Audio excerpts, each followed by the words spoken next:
Howdy, folks. I'm back in New Zealand after 20 odd days on holiday, back here in front of the whiteboard speaking to you all. I've missed out on a fair bit of rugby during the January period, although, like for Southern Hemisphere, we're kind of in cricket season at the moment, so I've not missed out on anything New Zealand, but certainly European rugby has been in full swing, and the Six Nations is just around the corner. I thought New Zealand-wise, going away in January, I wouldn't really be missing out on much in terms of the rugby news, but we sacked our coach.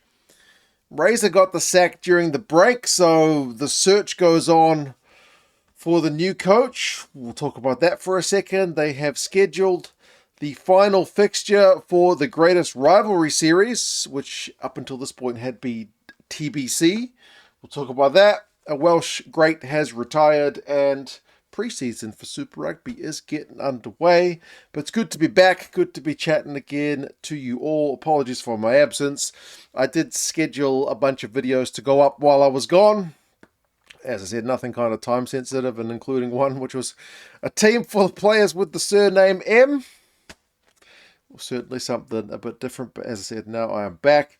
As for the monthly update, folks, cheers for being here in the month of January, which, as I said, I've not really been posting anything apart from Razor's sacking from the banks of the river in Guangzhou, China.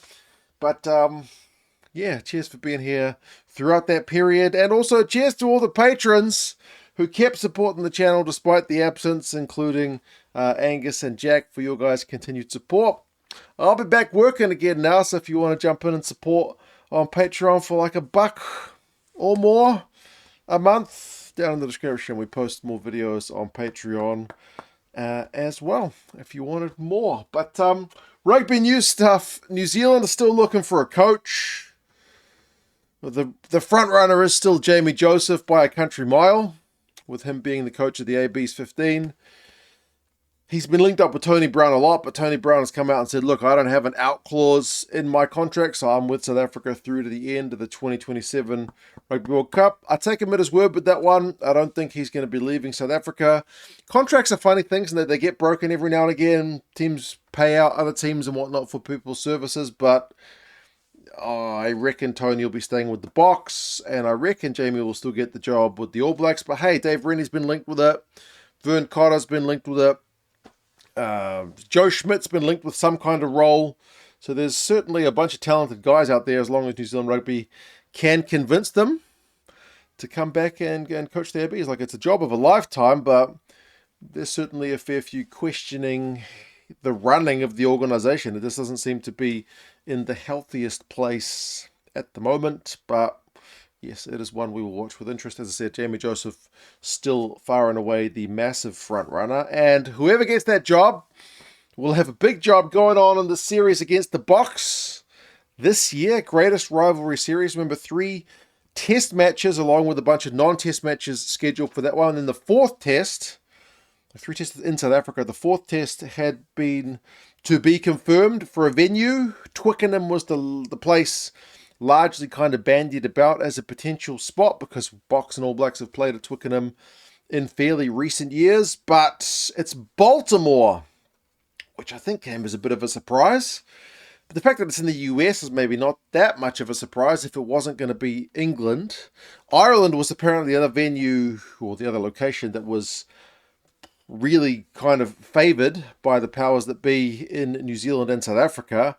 But by all accounts and what's been written in the media, the Irish Rugby Football Union were not potentially consulted as well as they might have been.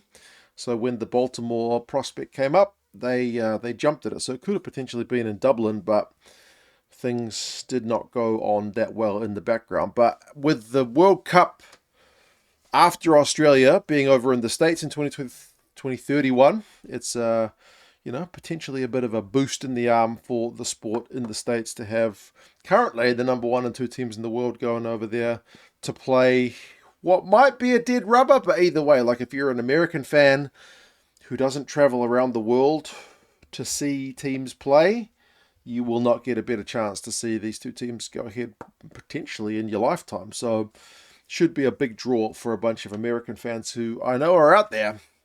Welsh great Liam Williams decided to hang up the boots. 93 caps for Wales, plus some caps for the British and Irish Lions. Ever so close to the 100.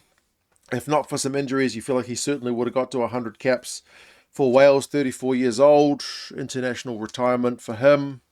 He was one of my favourite Welsh players and kind of one of the last players of that great generation which won a bunch of stuff. And so big shoes to fill. Great under the high ball. Got a really unique running style, but it was effective. So certainly one of the better fullbacks, that I've seen in my lifetime in that, as said, generation of Welsh players. He's decided to hang up the boots internationally, so wish him all the best in his retirement. And then Super Rugby is not that far away.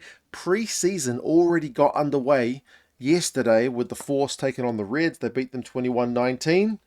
And then the New Zealand teams will be getting underway next week in terms of their pre-season. I think Moana Pacifica is the last one to get underway. But there's also been a bit of a scrap between a couple of the Waratahs guys. Miles Amasatero, who's a big dude, apparently gave Angus Scott Young a fractured eye socket in a pre-season or pre-preseason training match, which included 5 punches. So, I guess it's pretty hot down there, up there from my point of view, in Sydney, because, things must have been getting a bit hot under the collar with those guys scrapping. But it sounds like Angus Scott Young was only on the receiving end, not on the giving. But anyway, thank you guys, as I said, for being here and for continuing to be here during my absence in January.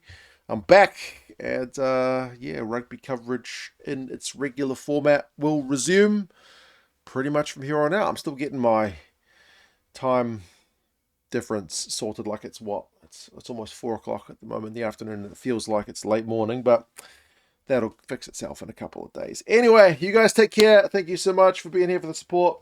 Cheers to the patrons, for you guys for subscribing, liking, all that jazz. I'm back. Good to be back. Good to see you all. Take care, and I'll talk to you guys again soon. See you later.